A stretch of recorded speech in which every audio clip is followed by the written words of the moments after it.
আজ চৈত্র মাসের সংক্রান্তি আর ভাইচাতু। আজকে কিছু নিয়ম আছে আর কি কি রান্না করেছি সেটাও শেয়ার করবো, আর কি কি নিয়ম আছে সেটাও তোমাদের সাথে শেয়ার করবো। এটা করেছি টক ডাল, আর হচ্ছে মটর ডালের বড়া, আর গিমে শাক বেগুন দিয়ে ভাজা, এটা হচ্ছে শাক ভাজা।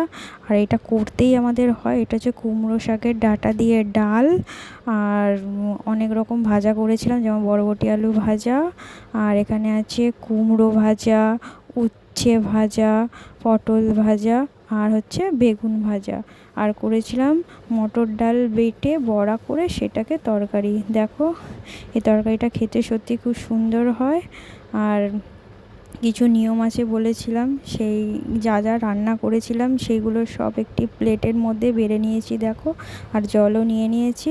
আর আগে যেই ভুলটা করেছিলাম সেটা আর করলাম না। মাকে বললাম আমি কাককে ডাকলে আসে না, চলো তুমিই ডাকবে আর তুমিই দেবে। তো মা দিয়ে দিল দেখো।